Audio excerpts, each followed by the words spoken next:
பருப்பு வடை எல்லாம் சுடுவோங்க.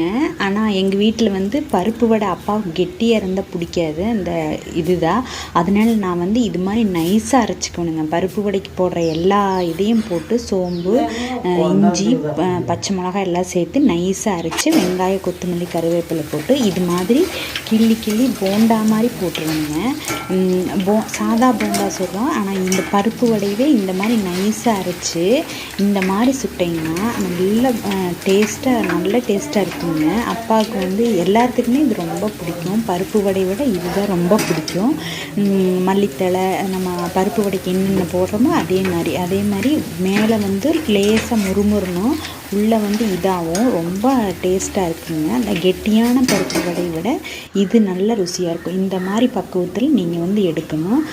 இந்த மாதிரி பக்குவத்தில் எடுத்திங்கன்னா தான் கரெக்டாக இருக்கும். சரிங்களா?